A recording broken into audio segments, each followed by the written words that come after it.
Assalamualaikum everyone, welcome to the Muslim Career Guide with your host Bham. Today I am joined with sister Amina. Jazakallah so much for joining me today. You're most welcome. Thank you for having me. Yeah, so do you mind giving me a brief introduction for those of the viewers who want to know more about you? Yeah, of course. So Assalamu alaikum guys. My name is Amina. I am 25 years old and I live in the UK in a small place called West Yorkshire. To give you an insight, it's just full of greenery, lots of countryside, lots of grass, and really nice environment. And Alhamdulillah, I'm very lucky to say that I live in an area where there's lots of mosques and there's a high percentage of Muslim people that live here as well. So alhamdulillah, halal food and places of worship, it's all readily available and at my doorstep. And I'm an optometrist, which basically means that I test eyes for a living. And I'll talk a bit about that later on. Mm-hmm. And as well as being an optometrist and testing eyes, which is a very science-based career, I also create fashion and beauty content on the side on Instagram. Mm-hmm. Yeah. Yeah, that's awesome. I found you on Instagram and I saw the content that you were making, and it's so cool how they're such opposites, like beside each other, but like I feel like they play so much of a role for different things that you're passionate for. So I feel like that's just so cool. Yeah, I mean, alhamdulillah, I love my job as an optometrist. I get to Mm-hmm. meet lots of different patients. I get to meet young adults, children, grandparents, and you gain a lot of insight into everybody else's life. And as well as like making sure their eye health is good and there's no problems, you do get to have really good and meaningful conversations. And Mm-hmm. then when it comes to Instagram and social media, I have a slightly different audience as it's more kind of focused around fashion and beauty. So it's usually like the young, like Muslimer that is just wanting some modest fashion inspiration. But Right. then you do like develop those relationships as well. But it's just in a different format and it's on the internet. But Mm-hmm. I think it's nice to have two separate things because then it just doesn't feel like you're doing the same thing every day. Mm-hmm. Yeah, exactly. Like I'm definitely for that. But that before we do jump into like the interview part and just like side hustles in general, I like to do like rapid fire questions with my guests. So it's just pretty much I'm gonna give you like the most random question and you can give like your most current answer possible. Yeah, no Okay, problem. Just perfect. one second, just Mhm. 1 second. Is that okay? Yeah, of course. I won't be a second. Yeah, sure. I'll let you just define. Oh yeah, keep going. So where was I in my Right, it train was of thought? rapid fire. I totally forgot. So Rapid pretty fire. much, yeah. What is your favorite movie? My favorite film. Oh my goodness, I'm gonna have to say The Hunger Games. Oh my God, I loved it. I've read the series of the books and the movies. Really good. Yeah, I just love the character Katniss Everdeen, and Yeah, she's just such an amazing female hero, and the way she exactly. sacrifices like her kind of life really for her sister. And yeah, I just think it's such a good movie, and it's quite, I can't remember it all of it, but I think it's a film that you can watch with your family as well. Right. Yeah, definitely. What's something that you don't understand? um the ease of learning a language, because I'm really difficult with learning Yeah. languages. Oh my gosh. Yeah, I'm not like a huge fan of like learning languages. It definitely is difficult. Yeah, I'm with you on that one. What is your favorite hobby? Shopping. Favorite app? Instagram. I'm Mhm. sorry to say it. No, it makes sense. And favorite emoji? The love heart. Yeah, it's a really nice one to use. And then the last one is favorite book. Oh, that's a really good question. It's supposed to be The Kite Runner. The Kite. Oh, I read that book. It was really, really good. Good, good Mhm. book. Yeah. Yeah, it's really good. Definitely recommend it. But yeah, we can jump right into the question. So my first question to you is, what is an optometrist for those? I know you mentioned this at the beginning, like maybe a little bit more of what optometrists do and what their day to day kind of looks like. Of course, yes. So an optometrist is a healthcare profession. So what you're kind of responsible for is making sure that your patients have good eyesight, and that might be seeing if they need glasses, or maybe they might need a change in prescription, or maybe your patient has some sort of eye pathology that you can manage in practice, or what you might have to do is refer them onwards to someone who is more in a position to look after them, for example, to an ophthalmologist, which is basically an eye doctor. So, in simple terms, we're kind of like the first level of eye care. So if you Mhm. needed new glasses, or if you feel like you're having like an eye problem, you'd come to us. So the typical day of an optometrist is usually work is 9 till 5, and you usually see maybe about 15 patients a day. And a lot of it is to do with the clinical side, but it's also so important that you're able to establish relationships with your patients. You need to be able to communicate with them. You need to be quite friendly and open, but at the same time, you need to make sure you're doing all the tests really thoroughly and accurately. So it is a job that comes with a lot of responsibility. And in my job, I'm also responsible for making sure that my colleagues are all doing their job properly. So the patient has a really good chance of like enjoying the service that we provide. Mhm. So we have to kind of work with different colleagues. And yeah, like that is the, like the day of an optometrist. As well as that, as an optometrist, because technology is always changing, we Yeah. have to read a lot, so we have to do like extra little bits of exams and things like that. So we're always at the front of what's going on within the optometry field. So it's a very interesting career. And I also, as well as being an optometrist in the community, I also supervise university students. So what that entails is me kind of teaching them different clinical skills so that they can go on and be competent optometrists. So Mhm. I definitely really enjoy my career and profession. And yeah. Yeah, I mean, Russian's so interesting. It's not just like one thing. Like, I feel like when you hear optometrist, you just like think, oh, they like prescribe glasses, or they just kind of like check your eyes or whatever. But really, it's so much more than that. And it's like you said, with technology always advancing, and there's just so much more to optometry. It's so cool just to learn more about that. Yeah, like I had a patient the other day, and there was a suspect that because when I looked inside their eyes, the way I saw their eyes and they had some eye issues, that I Mhm. had to refer them onwards to look into cancer. So, it just shows you that it's not just about selling glasses. This was a very difficult conversation that I had to have with the patient because I was referring them for anything. It was something that was quite serious. And then obviously I have to be like very much understanding of what is going on in terms of their whole health, because I have to talk to their doctor, I have to talk to the eye doctor, I have to inform other healthcare professionals about the situation of the patient. We also had like another little girl in, she was only 8 or 9, and my colleague picked up that she had a tumor in her brain. Yeah. And what happened was is that through our eye test we had to refer her, and then the day after she had an operation that was 8 hours long. So it just shows you that your day can be sometimes quite simple, but sometimes it can be quite stressful.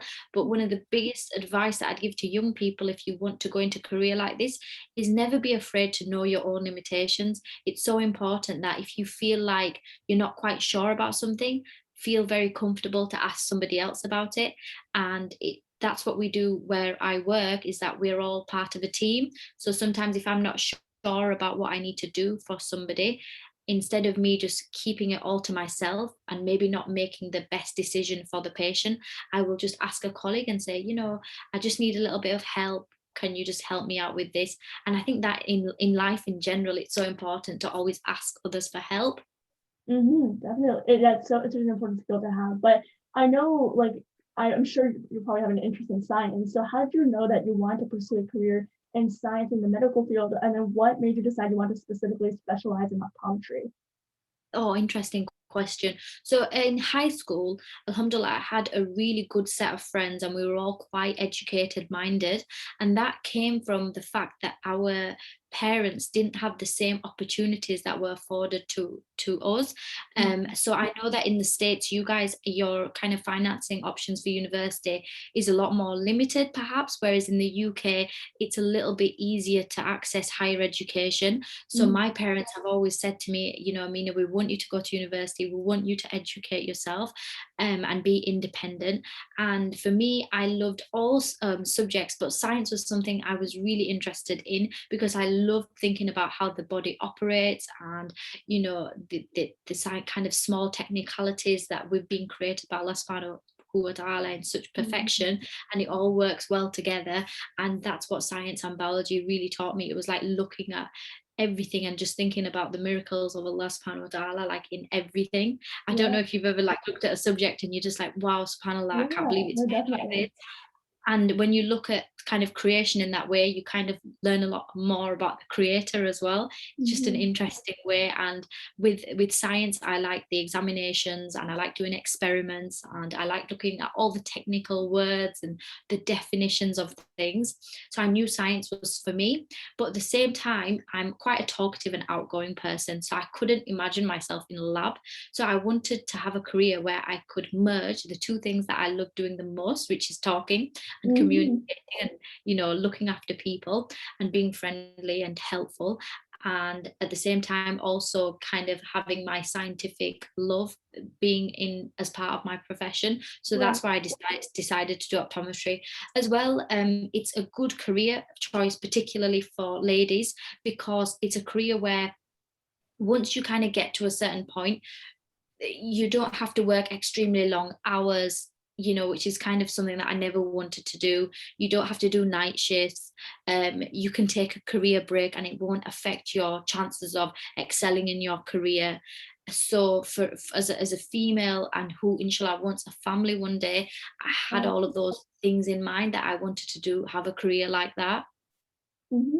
Yeah, like that's so. There's so much. It's definitely interesting what you said. Like it doesn't affect you when you don't like if you take a break per se, and like if you took a break in your career for any reason, like for a family, anything like that, like it wouldn't affect you, and that's I think an important thing if that's something that you're considering yourself. Yeah. But yeah, like it's so interesting to know that that's the type of thing that doesn't matter as much. Yeah, well, this is it. And as well, like I have friends that work in the corporate sector, and a lot of the times they have to work way past 6 o'clock in the evening Yeah. just so that they can do all their paperwork. Whereas optometry is not really a profession that's full of paperwork. You have like a clinical record, and you might have the odd referral here and there, but it's not something that you have to take home with you necessarily, unless you want to do like your own business or something like that. If you want to ask me about those questions, I'm happy to answer. But if you want to kind of do it in the sense of a 9 to 5, you can have time for family and for prayer and for everything you want to do, and entertainment in the evening. You don't feel like it's so it takes over your whole life, because you have to have that healthy work-life balance, right? No, definitely. And like, what were the levels of training in school you had to go through to become an optometrist? And did you find that you were like well prepared for the job when you were like, I guess, thrown into the industry? Yes, so obviously you have to do GCSE, so I don't know what the equivalent of GCSEs is in the States. Not 100% sure. I'm actually in Canada, but in general, just don't know. Okay, sorry. Yeah. That's okay. So there's GCSEs, which you take at around 16 years old, so hopefully that might help. And then you have your A levels. So this is in college. We say college, you might say something different. High Um, school, probably, yeah. yeah. And that's when you're 17 and 18 years old. And then you go to university. So my degree was 3 years long, and I got a Bachelor of Science once I completed the degree. And then you have to do a training year, which usually lasts around a year. And that's where you work in a practice, and you're supervised by a member of staff in the optometry team, and then you're qualified. The truth is, when I was fully qualified, I still felt as though I didn't know that much. And one thing, when it comes to healthcare professions, you'll never ever know everything. Yeah. And what I mean by that is you'll learn every single day. There's something new. There's something new that I pick up. There's a new and better way of doing something. So at the beginning, you don't feel fully confident, if I'm being completely honest with you. But that also shows that if you don't feel like you're 100% confident, it's kind of a good thing, because you're always questioning what you're doing. Because sometimes if you're overconfident, what can happen is you might miss things. So I'm kind of really happy that I kind of have that mindset, that I'm always going to learn something. So it's definitely an exciting career, but at the beginning you don't know everything, because every single patient that walks into your practice is going to be slightly different. So you just constantly have to learn as you go, really. Yeah, and I think it's like with any career, like you're going to maybe in your first day, you're gonna be like, I'm lost, I don't know what I'm doing at all. But like that's kind of the point of the learning process where it's like, yeah, you don't know something, but that's kind of the point. You're thrown into an entry level job or an entry level just in anything where it's like you can learn, you can grow from that, and then you can also make those mistakes that will you have to make and then grow from that too. It's true, 100%. And Mhm. I think that, like in any career, you're going to have those moments where you think, oh, I know nothing, but then it's always room for improvement, right? And like Mhm. you learn something from that. It's just in the moment where you kind of stress a little bit. Exactly, exactly. And what are some common pressures you've kind of faced at work? I know you mentioned it some a little bit at the beginning of the interview, but maybe what are some like more day-to-day common ones that you face? Yeah, that's a really good question. I think day to day, sometimes it can be maybe there's a patient who, for example, with COVID at the moment that Mhm. everybody's struggling with. I had one patient that came in and he was full of anxiety and upset because he didn't feel comfortable being in the practice. So you have to take extra safety measures, for example, cleaning everything. And I had to give this patient extra reassurance as well. Like I was constantly like, don't worry about it. I've cleaned all the machines. You're in safe hands. I'm wearing a mask. I'm protecting you. I'm wearing gloves. I'm just giving them that reassurance. And as soon as I kind of made him feel more comfortable, he said, you know what, you've put my mind at ease and I feel a lot more happy now. Whereas before he stepped into my testing room, he was giving the shop floor staff a lot of trouble. So I was a little bit nervous. But then I think one thing that you learn is that the way you act with people will be slightly different. So for example, if that was a child, you'd speak to them slightly differently compared to an adult. And those things, like it takes years and years to kind of craft that skill of talking to different people. Sometimes you might have a patient. So sometimes I work in places where they don't always know anybody in their family that wears a scarf, for example. Maybe they might be non-Muslim. So it's breaking those kind of barriers where they Mhm. have had this narrative about what a Muslim woman is like, and you're breaking down that barrier and just showing them how very British you are, just like they are, but Yeah. you're a Muslim. So Mhm. it's stuff like that. And sometimes it might be a patient who's really upset because they've not heard the best thing. Maybe they have diabetes and you've had to tell them that you need to maybe look at your weight, your sugar levels, and they Mhm. might feel a bit upset and uncomfortable. So you deal with people, and people might be showing you that maybe a worse side of them because of the stress that they're under sometimes, and you kind of have to navigate and cater towards that. Yeah, I feel like in a medical practice, sometimes you're not always getting the best news, obviously. So it's like some people just have difficulty handling that. And so you have to deal with the good, but you also have to deal with the bad. And that's probably a common thing that you have to face. 100%, yeah. Mhm. And you were talking about like opening your own practice and having like a business. Like you mentioned this a little earlier. It's like, are you aware and first of all, do you have your own practice or is it something that you're within a practice? So, to be honest with you, I've been offered a store. I've been offered a practice. So here, you basically you can be offered like a store that's already been built up, and Yeah. maybe the owners are retiring, so they've kind of seen you and your potential, and they've said, would you like to buy this store? Personally, for me, I've not gone on that route and I've declined those offers. And that's because I love patients and their healthcare, and I like to talk about like good customer service and make sure they're having like an enjoyable experience. But I like that side of optometry, but the sales aspect can be a little bit daunting. Mm. So the only kind of pitfall with my career is that there is a small pressure to kind of perform when it comes to sales. And unfortunately that all stems from kind of the business model.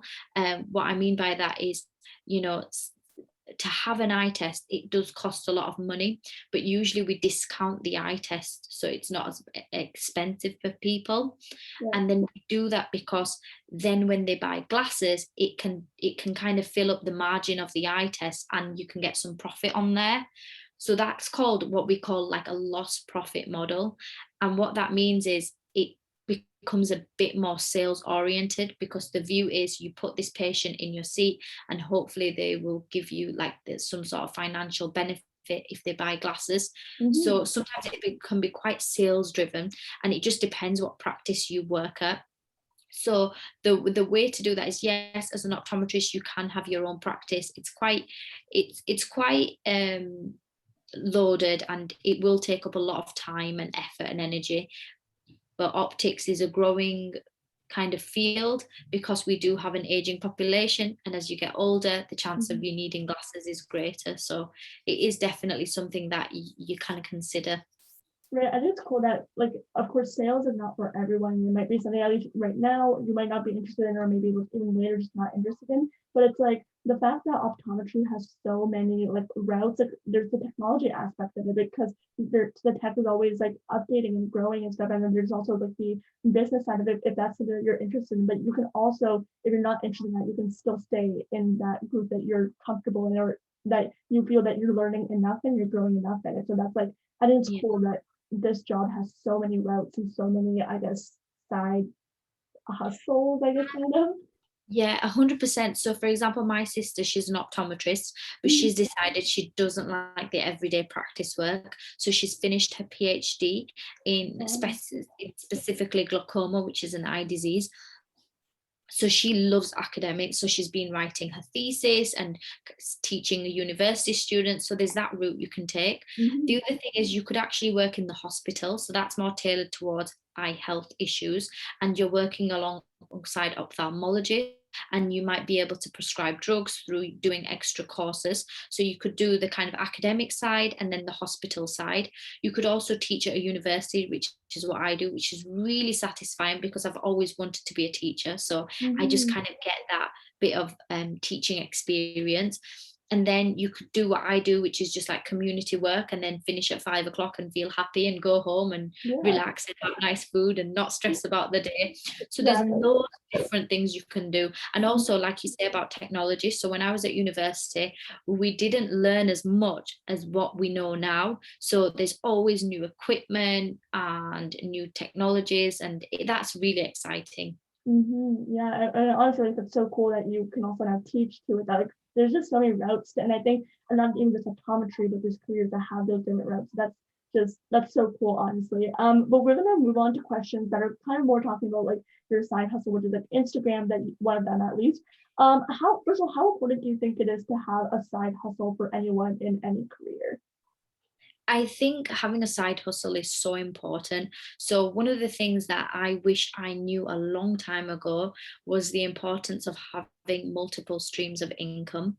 So, when I was growing up, it was always one of those where it was said, it was kind of said to me that you'll work 9 till 5 and you'll get money from that 9 till 5 income, and then that will be your salary and that will be it. But when Mhm. COVID hit, what happened was my salary was slashed to zero and I was out of work. Now that was a really big wake up call for me because what I realized was is that I was dependent on just one source of income. Now Mhm. I would say that if you ever want to have like an interest in building real wealth, and I know money is quite taboo and not many people like to talk about it, but at the end of the day, the more money we have, the better quality of life you can have, the more you can help your family, your friends, you can send it to poor people. It's not just about having a designer bag or a designer watch. Exactly. Money gives your family stability, and you're able to afford a better life and more experiences. So for me, building wealth is really all about having multiple streams of income. So to give you an example, Instagram, the reason why I started Instagram is because I love fashion and beauty. So to be Mhm. fair, it wasn't really a case of I'll do this and I'll make some money out of it. It was more because I loved it so much. But when I started, I had no idea that you could actually turn a hobby into an income stream. So Instagram gives me, alhamdulillah, maybe about, to give you an idea, it might give me like 10% of what I have when it comes to my wage, So it's not that much, but Right. 10% is a lot, in terms of it's another stream of income. So a multiple streams of income basically means that you have different ways of making money. And the idea is if one of them stops, if you can't have that stream anymore, you have something else to rely on. And the Mhm. beauty about human beings is we are all multifaceted and we have so many different interests. So for example, for me, I make money on Instagram through sponsorships. So if a brand feels like their product might gain the interest of my audience and I'm well placed to talk about that specific product, they will give me a fee. They will pay me a fee for talking about their item, Right. and it's almost like advertisement for them, because now what's happening is the world has gone more digital. So instead of us watching TV and looking at adverts and Mhm. reading through magazines, we don't do that anymore. We Right. hop onto Instagram and TikTok, and Exactly. we look at through our favorite social media person, whoever that might be, and we're like, oh, what's she doing, what's she buying, what's she wearing, what's Mhm. she eating. And we're not really interested in the celebrity culture anymore, because I think content creators, they're closer to us. We can kind of know who they are and talk to them and message them. So that's a long way of saying that multiple streams of income is really important. And the other thing as well is affiliate links. So what that means is that if I buy something and I really like it and share it with my audience, I can gain like a percentage of that sale. Is that you can kind of build an income stream through social media. Exactly. And I even just thinking about this now, like if I ever, when I do choose a career in child, like it's like I could never see myself just doing that career. I'm someone who likes to No. publicly speak. I like to be creative and things like that. So it's like if my career might not have that aspect of me, of different aspects of me that I start to develop, I want to have something else that I can have on the side that's so important. And even like it's interesting that you mentioned that money is a taboo subject too. At SunnahCamp, we talk about a lot, like money isn't a bad thing. It's like, So it's true. okay to have it. It's okay to want it. And it's like, sometimes I mean, not even sometimes, we do need money in life. So it's not a bad thing to want to make money and want to have more of it. I guess it becomes a bad thing, like you said, when it's like luxury is just your priorities and things like that. Like that's just, there's a fine line between wanting money and then wasting and spending too much money. It's so true. And Mhm.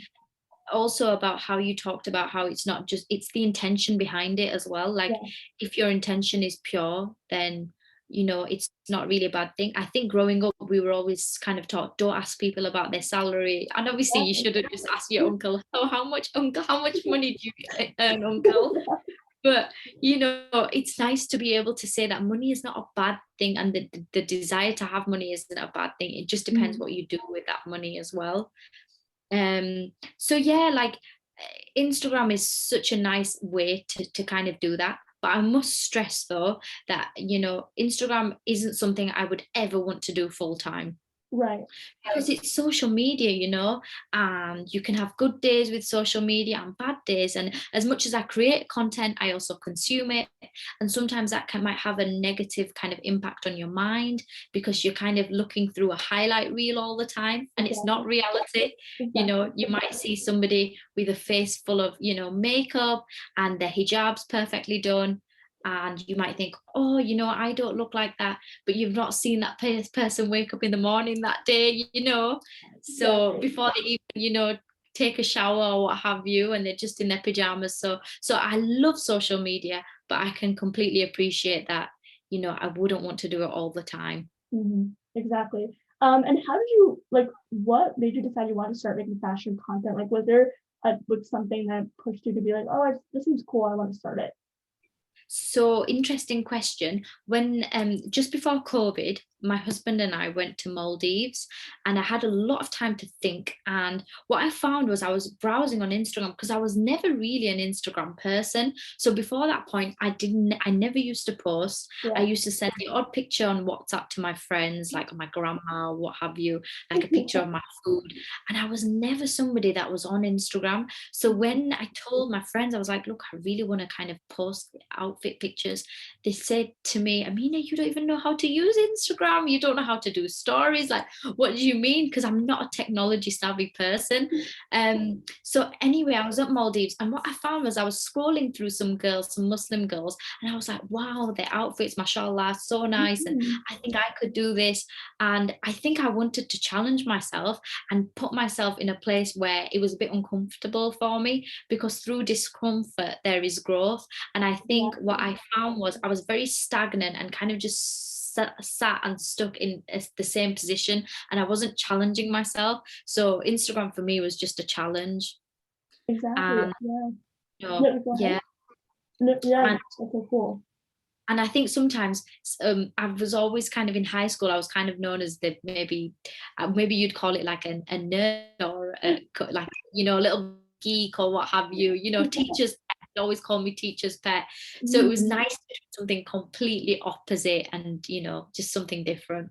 Exactly. That just seems so nice. Like, it gives you a part of you that, maybe something else doesn't, the challenge. And speaking of, like, what do you find that posting content and fashion content on Instagram does for you that your job like your full-time job doesn't right now? I think that's a really good question. I think it gives me an opportunity to talk to a lot more people, and it really helps me figure out what I want to do in the future in terms of when it comes to Instagram. I look at it very much like a focus group. So I can gauge, like, say, for example, I post an outfit picture and, you know, it gets a lot of traction. I have an understanding of what my audience like. So in the future, if God wills that I want to have my own business, I know exactly what kind of what kind of like product my audience would be interested in. So for me, it's a really easy way to almost treat it like a questionnaire type, you know, because you have this direct kind of content with your audience to see what they want. Whereas when it comes to optometry, I think it's a little bit more restrictive in terms of what I would want to do creatively, because my interest is fashion and beauty. Mhm. Optometry isn't really necessarily something that I'm as passionate about. I love patients. I love that kind of side, but it's not something that I'm genuinely kind of wanting to really further and excel in. And everybody's different. Some people might not feel like that. For example, my sister absolutely loves optometry. She wants to go further and further and further into the field. Whereas with me, I'd like to maybe take a step back one day and have a career that's more focused around my children. And I think with blogging, you can kind of be at home and do it. So I don't know if I've answered that question. No, you did. Like it does like because it's always changing and there's something that you're like there's a new thing happening and it's like it's giving a different part of you, so it's like your creative side pretty much. So I think that's I love definitely that. That's exactly what I mean, actually. That good. is, you've literally hit on the head. Yeah. Perfect, that's great. And my last question is, if you could give any piece of advice to anyone who wants to pursue a career in optometry, what would it be? I know you mentioned that earlier in the first question, but if you could give any other piece of advice. Do optometry for yourself. Only do it for yourself. Mhm. When it comes to family, don't just do it because your mum and dad want you to do it. Do it because your heart is set on it.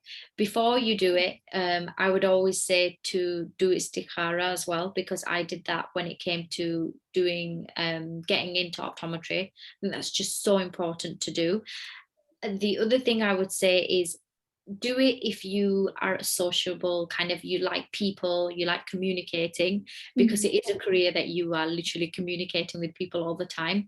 And I'm not saying that if you're a shy person, don't be disheartened and don't think, oh, I don't think I can do that, because honestly you will learn. Some of my best friends who are optometrists are very shy, and they are completely different with their patients. So don't worry about that at all, Yeah. because as much as you need to be a good like you need to talk, you need to listen as well. So don't worry about that. And I would say do optometry if you like sciences as well, because it's a lot about science. Mhm. Yeah, exactly. And it just that makes sense because you're like looking into people's eyes and stuff. So definitely is a really great piece of advice. But that occurs so much, Sister Amina, for joining me today. Like I learned so much from this interview. But where can everyone find you, whether it's social media or whatever? Where can they find you? Oh, Jazakallah. So my social media is Amina Bham underscore. I should know that properly, but if you type in Amina Bham, it'll be on Yeah, Instagram, and it's the same username for TikTok. And yeah, thank you so much.